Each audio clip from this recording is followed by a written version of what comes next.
ರಾಜಕೀಯ ಪಕ್ಷಗಳಿಗೆ ದೇಣಿಗೆ ಹರಿದು ಬರೋದು ಸಹಜ. ಕೇಂದ್ರದಲ್ಲಿ ಅಧಿಕಾರದಲ್ಲಿರೋ ಬಿಜೆಪಿಗೆ ಕಳೆದ 1 ವರ್ಷದಲ್ಲಿ 6,000 ಕೋಟಿಗೂ ಹೆಚ್ಚು ದೇಣಿಗೆ ಹರಿದು ಬಂದಿದ್ದು ಪಕ್ಷದ ಅಕೌಂಟ್ನಲ್ಲಿರೋ ಹಣ 10,000 ಕೋಟಿಗೆ ತಲುಪಿದೆ. ಆ ಮೂಲಕ ದೇಶದ ಶ್ರೀಮಂತ ಪಕ್ಷವಾಗಿ ಬಿಜೆಪಿ ಗುರುತಿಸಿಕೊಂಡಿದೆ. ಅತ್ತ ಬಿಜೆಪಿ ಮೇಲೆ ಕಿಡಿಕಾರಿರೋ ಅರವಿಂದ್ ಕೇಜ್ರಿವಾಲ್ ಗುಜರಾತ್ನ ಮೋದಿ ಕಾರ್ಯಕ್ರಮದಲ್ಲಿ ಕೇವಲ ಸಮೋಸಾಕ್ಕೋಸ್ಕರವೇ 2 ಕೋಟಿ ಖರ್ಚು ಮಾಡಲಾಗಿದೆ ಅನ್ನೋ ಆರೋಪವನ್ನು ಕೂಡ ಮಾಡಿದ್ದಾರೆ. ರಾಜಕೀಯ ಪಕ್ಷಗಳಿಗೆ ದೇಣಿಗೆ ಹರಿದು ಬರೋದು ಸಹಜ. ಪಕ್ಷಗಳಿಗೆ ಅವುಗಳ ಸಿದ್ಧಾಂತಗಳಿಗೆ ಅನೇಕ ಹಿಂಬಾಲಕರಿರ್ತಾರೆ, ಅಭಿಮಾನಿಗಳಿರ್ತಾರೆ. ಹಾಗಾಗಿ ತಮ್ಮ ನೆಚ್ಚಿನ ರಾಜಕೀಯ ಪಕ್ಷಗಳಿಗೆ ಜನ ದೇಣಿಗೆ ನೀಡೋದು ಯಾವಾಗಲೂ ನಡೆದೇ ಇರುತ್ತೆ. ಜನಸಾಮಾನ್ಯರು ತಮ್ಮ ತಮ್ಮ ಶಕ್ತಾನುಸಾರ ಪಕ್ಷಗಳಿಗೆ ದೇಣಿಗೆ ನೀಡಿದ್ರೆ ಶ್ರೀಮಂತರು, ಉದ್ಯಮಿಗಳು, ಸಂಘ ಸಂಸ್ಥೆಗಳು ದೊಡ್ಡ ಮಟ್ಟದಲ್ಲಿ ಪಕ್ಷಗಳಿಗೆ ದೇಣಿಗೆ ನೀಡುತ್ತೆ. ಅದರಲ್ಲೂ ಅಧಿಕಾರದಲ್ಲಿರೋ ಪಕ್ಷಗಳಿಗೆ ಹರಿದು ಬರೋ ದೇಣಿಗೆಯು ಅಧಿಕವಾಗಿರುತ್ತೆ. ಈಗ ಕೇಂದ್ರದಲ್ಲಿ ಅಧಿಕಾರದಲ್ಲಿರೋ ಬಿಜೆಪಿ ಪಾಲಿಗೂ ಭರಪೂರ ದೇಣಿಗೆ ಹರಿದು ಬರ್ತಾ ಇದೆ. ಭಾರತೀಯ ಜನತಾ ಪಕ್ಷ ಕೇಸರಿ ಪಾಳಿ ಅಂತಲೇ ಹೆಸರಾಗಿರೋ ಈ ಪಕ್ಷ ಸುಮಾರು 12 ವರ್ಷಗಳಿಂದ ಕೇಂದ್ರದಲ್ಲಿ ಅಧಿಕಾರದಲ್ಲಿದೆ. ಜೊತೆಗೆ ದೇಶದ ಬಹುತೇಕ ರಾಜ್ಯಗಳಲ್ಲೂ ಬಿಜೆಪಿ ಆಧಿಪತ್ಯವಿದೆ. ಹಿಂದುತ್ವದ ನಿಲುವನ್ನ ಪ್ರತಿಪಾದಿಸೋ ಬಿಜೆಪಿ ಈಗ ಹಿಂದುತ್ವದ ಜೊತೆಗೆ ಅಭಿವೃದ್ಧಿ ಮಂತ್ರವನ್ನೂ ಜಪಿಸ್ತಾ ಇದೆ.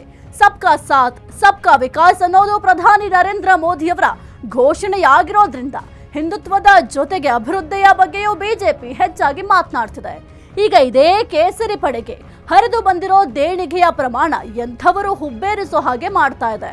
ಬಿಜೆಪಿಯಲ್ಲಿ ಈಗ 14 ಕೋಟಿಗೂ ಹೆಚ್ಚು ನೋಂದಾಯಿತ ಸದಸ್ಯರಿದ್ದಾರೆ. ಇದರ ಪರಿಣಾಮ ವಿಶ್ವದಲ್ಲೇ ಅತಿ ದೊಡ್ಡ ರಾಜಕೀಯ ಪಕ್ಷ ಅನಿಸ್ಕೊಂಡಿದೆ ಬಿಜೆಪಿ. ಇಂತಹ ಭಾರತೀಯ ಜನತಾ ಪಕ್ಷವೀಗ ಮತ್ತೊಂದು ದಾಖಲೆಯನ್ನ ಬರ್ತಿದೆ. ಅದು 10,000 ಕೋಟಿ ಬ್ಯಾಂಕ್ ಬ್ಯಾಲೆನ್ಸ್ ಮೂಲಕ. ಹೌದು, ಬಿಜೆಪಿಯ ಬ್ಯಾಂಕ್ ಖಾತೆಯಲ್ಲೀಗ ಒಂದಲ್ಲ ಎರಡಲ್ಲ ಬರೋಬ್ಬರಿ 10,000 ಕೋಟಿ ಹಣ ಇದೆ. 2026ರ ಮಾರ್ಚ್ 5ಕ್ಕೆ ಕೊನೆಗೊಂಡ ಹಣಕಾಸು ವರ್ಷದಲ್ಲಿ ಬ್ಯಾಂಕ್ನಲ್ಲಿ ಇರುವ ಠೇವಣಿ ಹಾಗೂ ನೀಡಿರೋ ಸಾಲ, ಮುಂಗಡ ಪಾವತಿ ಎಲ್ಲವನ್ನೂ ಸೇರಿಸಿ ಬಿಜೆಪಿ ಬೊಕ್ಕಸದಲ್ಲಿ 10,000 ಕೋಟಿಗೂ ಹೆಚ್ಚಿನ ಹಣ ಇದೆ. ಕೇಂದ್ರ ಚುನಾವಣಾ ಆಯೋಗಕ್ಕೆ ಪಕ್ಷ ಸಲ್ಲಿಸಿರೋ ಲೆಕ್ಕ ಪರಿಶೋಧನಾ ವರದಿಯ ಪ್ರಕಾರ ಬ್ಯಾಂಕ್ನಲ್ಲಿ ನಗದು ಹಾಗೂ ಠೇವಣಿ ರೂಪದಲ್ಲಿ 9,996 ಕೋಟಿ ಇದ್ರೆ ಸಾಲ ಹಾಗೂ ಮುಂಗಡ ರೂಪದಲ್ಲಿ 234 ಕೋಟಿ ಇದೆ. ಎರಡನ್ನೂ ಒಟ್ಟಿಗೆ ಸೇರಿಸಿದ್ರೆ ಒಟ್ಟು ಮೊತ್ತ 10,234 ಕೋಟಿಯಷ್ಟಾಗುತ್ತೆ. ಆ ಮೂಲಕ ಬಿಜೆಪಿ ದೇಶದಲ್ಲಿ ಅತಿ ಶ್ರೀಮಂತ ರಾಜಕೀಯ ಪಕ್ಷ ಅನಿಸ್ಕೊಂಡಿದೆ. ಬರೋಬ್ಬರಿ 10,000 ಕೋಟಿಗೂ ಹೆಚ್ಚು ಹಣವನ್ನ ತನ್ನ ಖಾತೆಯಲ್ಲಿ ಹೊಂದೋ ಮೂಲಕ ಬಿಜೆಪಿ ಅತಿ ಹೆಚ್ಚು ದೇಣಿಗೆ ಪಡೆದಿದೆ. ಅದರಲ್ಲೂ ಕಳೆದ 1 ವರ್ಷದ ಅವಧಿಯಲ್ಲಿ ಬಿಜೆಪಿ ಖಾತೆಗೆ 6,000 ಕೋಟಿಗೂ ಹೆಚ್ಚು ಹಣ ಹರಿದು ಬಂದಿದೆ.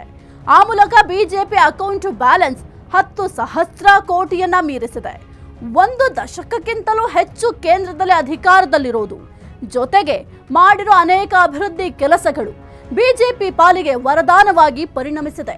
ರಾಮ ಮಂದಿರ ನಿರ್ಮಾಣ, ಕಾಶ್ಮೀರದಲ್ಲಿ ಆರ್ಟಿಕಲ್ 370 ಮತ್ತು 35A ರದ್ದತಿ ಮುಂತಾದ ಕೆಲಸಗಳು ಬಿಜೆಪಿ ಬೆಂಬಲಿಗರ ಹಾಗೂ ಜನಸಾಮಾನ್ಯರ ಮೆಚ್ಚುಗೆಗೆ ಪಾತ್ರ ಆಗಿದೆ. ಹಾಗಾಗಿ ಬಿಜೆಪಿಗೆ ಹರಿದು ಬರೋ ದೇಣಿಗೆ ಪ್ರಮಾಣವು ಹೆಚ್ಚಾಗಿದೆ ಅಂತಲೂ ಹೇಳಲಾಗ್ತಿದೆ. ಕೇವಲ 2 ವರ್ಷಗಳ ಅವಧಿಯಲ್ಲಿ ಬಿಜೆಪಿಗೆ ಹೆಚ್ಚಿನ ಪ್ರಮಾಣದ ದೇಣಿಗೆ ಹರಿದು ಬಂದಿರೋದು ವಿಶೇಷ. 2023-24ನೇ ಸಾಲಿನಲ್ಲಿ ಬಿಜೆಪಿ ಬಳಿ 3,967 ಕೋಟಿ ರೂಪಾಯಿ ಹಣ ಇತ್ತು. ಆದರೆ 2025ರಲ್ಲಿ ಒಡಿಶಾ ಹಾಗೂ ದೆಹಲಿ ವಿಧಾನಸಭಾ ಚುನಾವಣೆಯ ವೇಳೆ ಬರೋಬ್ಬರಿ 6,000 ಕೋಟಿ ದೇಣಿಗೆ ಹರಿದು ಬಂದಿದೆ. ಇದರ ಜೊತೆಗೆ ಬ್ಯಾಂಕ್ ಠೇವಣಿಗೆ 634 ಕೋಟಿ ದೇಣಿಗೆ ಹರಿದು ಬಂದಿದೆ. ತೆರಿಗೆ ರೀಫಂಡ್ನಿಂದ 66 ಕೋಟಿ ಮತ್ತು ಅದಕ್ಕೆ ಬಡ್ಡಿಯಾಗಿ 4.4 ಕೋಟಿ ಬಂದಿದೆ. ಇನ್ನು ದೇಣಿಗೆಯ ಜೊತೆ ಖರ್ಚಿನಲ್ಲೂ ಹೆಚ್ಚಾಗಿರೋದಾಗಿ ವರದಿಯಲ್ಲಿ ಹೇಳಲಾಗಿದೆ. 2024-25ನೇ ಸಾಲಿನಲ್ಲಿ ವಿವಿಧ ಕಾರಣಗಳಿಗಾಗಿ 3,335 ವೆಚ್ಚ ಮಾಡಿರುವುದಾಗಿ ತಿಳಿಸಲಾಗಿದೆ.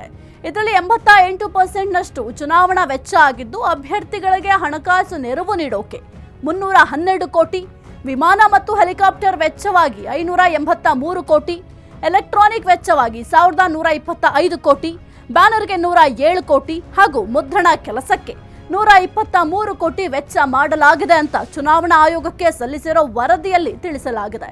ಇದಿಷ್ಟು ಬಿಜೆಪಿ ಪಕ್ಷದ ದೇಣಿಗೆಯ ವಿಷಯ. ಆದ್ರೆ ಇನ್ನು ದೆಹಲಿಯ ಮಾಜಿ ಸಿಎಂ ಅರವಿಂದ್ ಕೇಜ್ರಿವಾಲ್ ಬಿಜೆಪಿ ಮೇಲೆ ಮತ್ತೊಂದು ಆರೋಪವನ್ನ ಮಾಡಿದ್ದಾರೆ. ಅರವಿಂದ್ ಕೇಜ್ರಿವಾಲ್ ದೆಹಲಿಯ ಮಾಜಿ ಮುಖ್ಯಮಂತ್ರಿ ಈ ಕೇಜ್ರಿವಾಲ್ಗೂ ಬಿಜೆಪಿಗೂ ಒಂದು ರೀತಿ ಹಾವು ಮುಂಗಸಿಯ ಸಂಬಂಧ. ಅಧಿಕಾರದಲ್ಲಿ ಇರ್ಲಿ ಬಿಡ್ಲಿ, ಬಿಜೆಪಿಯನ್ನ ಟೀಕೆ ಮಾಡೋದನ್ನ ಮಾತ್ರ ಕೇಜ್ರಿವಾಲ್ ಬಿಡೋದಿಲ್ಲ. 10 ವರ್ಷಗಳ ಕಾಲ ದೆಹಲಿಯನ್ನ ಆಳಿದ್ದ ಕೇಜ್ರಿವಾಲ್ ಅವರ ಎಎಪಿ ಪಕ್ಷ 2025ರ ವಿಧಾನಸಭಾ ಚುನಾವಣೆಯಲ್ಲಿ ಸೋತು ಸುಣ್ಣವಾಗಿದೆ. ಇದರ ಪರಿಣಾಮ ಮಾಜಿ ಮುಖ್ಯಮಂತ್ರಿ ಆಗಿರೋ ಅರವಿಂದ್ ಕೇಜ್ರಿವಾಲ್ ಬಿಜೆಪಿ ಮೇಲೆ ಮತ್ತೊಂದು ಆರೋಪ ಮಾಡಿದ್ದಾರೆ. ಅದು ಕೂಡ ಸಮೂಸ ಹೆಸರಿನ ಮೂಲಕ. ರಾಜಕೀಯದಲ್ಲಿ ಪರಸ್ಪರ ಶತ್ರುಗಳಾಗಿರೋರು ಒಬ್ಬರ ಮೇಲೊಬ್ರು ಆರೋಪ ಮಾಡೋದು ಸಹಜ. ತಮ್ಮ ವೈರಿಯ ವಿರುದ್ಧ ಮುಗಿಬೀಳೋಕೆ ಒಂದೇ ಒಂದು ಅವಕಾಶ ಸಿಗತ್ತಾ ಅಂತ ಕಾಯ್ತಾ ಇರ್ತಾರೆ. ಅಂಥದ್ರಲ್ಲಿ ಬಿಜೆಪಿಗೂ ಅರವಿಂದ್ ಕೇಜ್ರಿವಾಲ್ ಅವರ ಆಮ್ ಆದ್ಮಿ ಪಕ್ಷಕ್ಕೂ ಇನ್ನಿಲ್ಲದ ರಾಜಕೀಯ ದ್ವೇಷ. ದೆಹಲಿ ಗದ್ದುಗೆ ಏರಿದ್ದಾಗಿನ ಸಮಯದಿಂದಲೂ ಕೂಡ ಕೇಜ್ರಿವಾಲ್ ಬಿಜೆಪಿಯನ್ನ ಸತತವಾಗಿ ಟಾರ್ಗೆಟ್ ಮಾಡ್ತಿದ್ದಾರೆ. ಬಿಜೆಪಿ ವಿರುದ್ಧ ಸಿಗೋ ಒಂದೇ ಒಂದು ಸಣ್ಣ ಅವಕಾಶವನ್ನು ಸಹ ಕೇಜ್ರಿ ಕೈ ಚೆಲ್ಲೋದಿಲ್ಲ. ಈ ಬಾರಿ ಮತ್ತೊಮ್ಮೆ ಬಿಜೆಪಿ ಮೇಲೆ ಮುಗಿಬಿದ್ದಿರೋ ಕೇಜ್ರಿ ಇನ್ನೊಂದು ಆರೋಪವನ್ನ ಮಾಡಿದ್ದಾರೆ. ಅದು ಕೂಡ ಸಮೂಸ ಹೆಸರಲ್ಲಿ ಬಿಜೆಪಿ ಹಣ ದೋಚಿದೆ ಅನ್ನೋ ಮೂಲಕ. ಗುಜರಾತ್ ಪ್ರಧಾನಿ ನರೇಂದ್ರ ಮೋದಿ ಮತ್ತು ಚುನಾವಣಾ ಚಾಣಕ್ಯ ಅಮಿತ್ ಶಾ ರವರ ತವರು ಗುಜರಾತ್. ಮಹಾತ್ಮ ಗಾಂಧೀಜಿಯ ಜನ್ಮ ಸ್ಥಳವಿರೋ ಗುಜರಾತ್ ಯಾವ ಗುಜರಾತ್ ಮಾಡೆಲ್ ಅನ್ನೋದನ್ನೇ ಪ್ರಮುಖ ಪ್ರಚಾರ ಮಾಡಿ ಬಿಜೆಪಿ 2014ರಲ್ಲಿ ಕೇಂದ್ರದಲ್ಲಿ ಅಧಿಕಾರಕ್ಕೆ ಬಂತು. ಅದೇ ಗುಜರಾತ್. ಈಗ ಅದೇ ಗುಜರಾತ್ನಲ್ಲಿ ನಡೆದ ಕಾರ್ಯಕ್ರಮವೊಂದು ಕೇಜ್ರಿ ಕೆಂಗಣ್ಣಿಗೆ ಗುರಿಯಾಗಿದೆ. ಆ ಕಾರ್ಯಕ್ರಮವನ್ನೇ ಗುರಿಯಾಗಿಸಿಕೊಂಡು ದೆಹಲಿಯ ಮಾಜಿ ಸಿಎಂ ಮೋದಿ ಹಾಗೂ ಬಿಜೆಪಿಯ ಮೇಲೆ ವಾಗ್ದಾಳಿಯನ್ನ ನಡೆಸಿದ್ದಾರೆ. ಗುಜರಾತ್ನ ಬುಡಕಟ್ಟು ಪ್ರದೇಶದಲ್ಲಿ ಇತ್ತೀಚೆಗೆ ಬಿಜೆಪಿ ಪಕ್ಷದ ಕಾರ್ಯಕ್ರಮವೊಂದು ನಡೆದಿತ್ತು. ಅದರಲ್ಲಿ ಸ್ವತಃ ಪ್ರಧಾನಿ ಮೋದಿಯವರು ಭಾಗಿಯಾಗಿದ್ರು. ಈ ಕಾರ್ಯಕ್ರಮಕ್ಕೆ ಎಷ್ಟು ವೆಚ್ಚ ಮಾಡಲಾಗಿದೆ ಅನ್ನೋದಕ್ಕೆ ಎಎಪಿ ಶಾಸಕರೊಬ್ಬರು ಆರ್ಟಿಐ ನಡಿ ಮಾಹಿತಿ ಪಡೆದಿದ್ರು. ಅದರಲ್ಲಿ ತಿಳಿದು ಬಂದ ವಿಷಯ ಅಂದ್ರೆ ಪ್ರಧಾನಿಯವರ ಕಾರ್ಯಕ್ರಮಕ್ಕೆ ಭರ್ತಿ 50 ಕೋಟಿ ವೆಚ್ಚ ಮಾಡಲಾಗಿದೆ ಅನ್ನೋದು. ಇದರ ಜೊತೆಗೆ ಇನ್ನಿತರ ಖರ್ಚು ಅಂತ ತೋರಿಸಿರೋ ಲೆಕ್ಕ ಕೇಜ್ರಿವಾಲ್ ಕೆಂಗಣ್ಣಿಗೆ ಗುರಿಯಾಗಿದೆ. ಇದೇ ನವೆಂಬರ್ 15ರಂದು ಬಿರ್ಸಾ ಮುಂಡಾ ಅವರ 150ನ ಜನ್ಮದಿನದ ಅಂಗವಾಗಿ ಬುಡಕಟ್ಟು ಗೌರವ ದಿವಸ್ ಕಾರ್ಯಕ್ರಮ ಆಯೋಜನೆಯಾಗಿತ್ತು. ಇದರಲ್ಲಿ ಪ್ರಧಾನಿ ನರೇಂದ್ರ ಮೋದಿ ಭಾಗಿಯಾಗಿದ್ರು. ಆರ್ಟಿಐ ಹಕ್ಕಿನ ಅಡಿ ಪಡೆದ ಮಾಹಿತಿಯ ಪ್ರಕಾರ ಈ ಕಾರ್ಯಕ್ರಮಕ್ಕೆ ನರ್ಮದಾ ಜಿಲ್ಲಾಡಳಿತ 50 ಕೋಟಿ ಖರ್ಚು ಮಾಡಿದೆ ಅನ್ನೋದು ತಿಳಿದು ಬಂದಿದೆ. ಈ ಪೈಕಿ ಪೆಂಡಾಲ್ಗಳಿಗೆ 5 ಕೋಟಿ, ಬಸ್ ವ್ಯವಸ್ಥೆಗೆ 7 ಕೋಟಿ ಹಾಗೂ ಸಮೂಸಗಳಿಗೆ 2 ಕೋಟಿ ಖರ್ಚು ಮಾಡಲಾಗಿದೆ ಅನ್ನೋ ಮಾಹಿತಿ ದೊರೆತಿದೆ. ಈ ಸಮೂಸಾ ಖರ್ಚಿನ ವಿಷಯವನ್ನೇ ಹಿಡಿದು ಈಗ ಕೇಜ್ರಿವಾಲ್ ಬಿಜೆಪಿಯ ಮೇಲೆ ಹರಿಹಾಯ್ದಿದ್ದಾರೆ. ಪ್ರಧಾನಿಗಳು ಭಾಗಿಯಾಗಿದ್ದ ಕಾರ್ಯಕ್ರಮದಲ್ಲಿ 2 ಕೋಟಿ ಹಣವನ್ನ ಸಮೂಸಾಗಳಿಗೆ ಖರ್ಚು ಮಾಡಲಾಗಿದೆ ಅನ್ನೋ ಮಾಹಿತಿ ಇದೆ. ಹಾಗಾದ್ರೆ ಬುಡಕಟ್ಟು ನಿಧಿಯಿಂದ ಪಡೆದ 2 ಕೋಟಿ ಮೊತ್ತದ ಸಮೂಸಾಗಳನ್ನ ಯಾರು ತಿಂದ್ರು ಅಂತ ಕೇಜ್ರಿವಾಲ್ ಮಾರ್ಮಿಕವಾಗಿ ಪ್ರಶ್ನಿಸಿದ್ರು. ಈ ಬಗ್ಗೆ ಕಿಡಿಕಾರದ ಕೇಜ್ರಿ ಮೋದಿ ಅವರು ಸಮೂಸಾಗಳಿಗೆ 2 ಅಲ್ಲ 20 ಕೋಟಿ ಖರ್ಚು ಮಾಡಬಹುದಿತ್ತು. ಆದ್ರೆ ಕೇಂದ್ರ ಸರ್ಕಾರದ ಹಣವನ್ನ ಯಾಕೆ ಖರ್ಚು ಮಾಡಿಲ್ಲ? ಜೊತೆಗೆ ಪ್ರತಿ ವರ್ಷ ಕೋಟ್ಯಾಂತರ ಹಣವನ್ನ ವ್ಯಯಿಸಲಾಗ್ತಿದ್ರು. ಬುಡಕಟ್ಟು ಪ್ರದೇಶಗಳು ಯಾಕೆ ಅಭಿವೃದ್ಧಿ ಹೊಂದಿಲ್ಲ ಅಂತ ಪ್ರಶ್ನೆ ಮಾಡಿದ್ದಾರೆ. ಇದು ರಾಜಕೀಯ ಕಾರಣಗಳಿಗೆ ಕೇಜ್ರಿವಾಲ್ ಮಾಡ್ತಿರೋ ಆರೋಪ ಅನ್ನಿಸಿದ್ರು. ಪಕ್ಷಾತೀತವಾಗಿ ಯೋಚಿಸಿದ್ರೆ ಜನರ ತೆರಿಗೆ ಹಣವನ್ನ ರಾಜಕೀಯ ಪಕ್ಷಗಳು ಯಾವ ರೀತಿ ಬಳಸಿಕೊಳ್ಳುತ್ತವೆ ಅನ್ನೋದನ್ನ ಊಹಿಸೋದಕ್ಕೂ ಕೂಡ ಸಾಧ್ಯ ಇಲ್ಲ ಅನ್ನೋದು ವಾಸ್ತವ. ದೇಶದಲ್ಲಿ ಬಿಜೆಪಿ ಪಾಲಿಗೆ ಜಾಕ್ ಪಾಟ್ ಹೊಡೆದಿದೆ. ಬಿಜೆಪಿಗೆ ಕಳೆದ 1 ವರ್ಷದಲ್ಲಿ 6,000 ಕೋಟಿಗೂ ಹೆಚ್ಚು ದೇಣಿಗೆ ಹರಿದು ಬಂದಿದ್ದು ಖಾತೆಯಲ್ಲಿನ ಒಟ್ಟು ಹಣದ ಪ್ರಮಾಣ 10,000 ಕೋಟಿಯನ್ನ ಮೀರಿದೆ. ಆ ಮೂಲಕ ಬಿಜೆಪಿ ಮತ್ತೊಂದು ದಾಖಲೆಯನ್ನ ಬರೆದಿದೆ.